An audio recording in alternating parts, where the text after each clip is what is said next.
کہتے ہیں کہ ایک طیارہ غیر آباد جزیرے میں گر کر تباہ ہوا اور صرف ایک شخص ہی زندہ بچا۔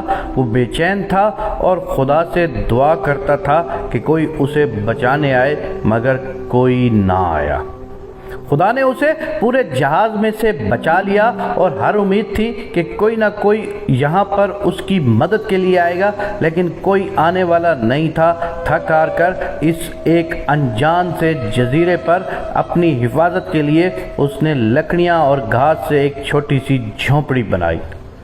ایک دن کھانے کی تلاش میں جھونپڑی سے باہر نکلا۔ موسم خراب تھا۔ واپس آیا تو جھونپڑی کو آگ کے شعلوں میں دیکھا اور دھواں اٹھ رہا تھا۔ کافی زیادہ دھواں پھیلا اور آسمان کی طرف جا رہا تھا۔ یہ دیکھ کر غصہ آیا اور خدا سے شکایت کرنے بیٹھ گیا کہ اے اللہ، ایک تو مجھے پورے بھرے جہاز میں تم نے بچا لیا ہے، اور بچانے کے بعد یہ دوسری آفت اور مصیبت مجھ پر آ گئی ہے کہ میں نے اپنے رہن سہن کے لیے ایک چھوٹی سی جھونپڑی اپنی حفاظت کے لیے بنائی، لیکن اس کو بھی آگ کے شعلوں نے لپیٹ میں لے لیا۔ خدایا، میرے ساتھ ہی ایسا کیوں کر رہے ہو؟ بہت رویا اور روتے روتے سو گیا۔ اگلی صبح ایک جہاز کی آواز سے بیدار ہوا۔ وہ جہاز اسے لینے آ رہا تھا۔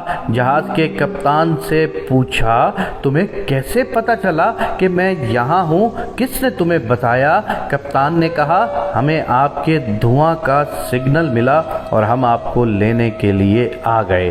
کیا خوبصورت بات ہے اس میں، اور سمجھنے والوں کے لیے سبق ہے کہ جب اللہ تعالیٰ نے اسے پورے بھرے جہاز میں سے ایک اکیلے کو زندہ بچا لیا تو اس کا بھی کوئی مقصد تھا۔ اللہ تعالیٰ نے اس کو سکھا دیا کہ دنیا جہان کی ساری مدد جب ختم ہو جاتی ہے اور جب کسی بھی انجانے طریقے سے تمہارے گھر تک کو بھی آگ لگ جاتی ہے تو کبھی مت سمجھنا کہ تمہاری زندگی کی آخر آ گئی ہے۔ اللہ تعالیٰ دوبارہ کہیں سے بھی دوبارہ زندگی کو شروع کر سکتا ہے۔ جب حالات انسان کے خراب ہو رہے ہوں تو حوصلہ شکنی کرنا آسان ہے، لیکن ہمیں ہمت نہیں ہارنی چاہیے اور اللہ پر بھروسہ رکھنا چاہیے۔ درد و تکلیف کے درمیان بھی اللہ پر توکل اور بھروسہ رکھنا چاہیے۔ ہمیشہ یاد رکھیں کہ جب بھی آپ کی جھونپڑی زمین پر جلتی ہوئی نظر آتی ہے تو یہ محض دھواں کا اشارہ ہو سکتا ہے جو خدا کے فضل کو طلب کرتا ہے۔ اسی لیے دنیا بھر کی مشکلات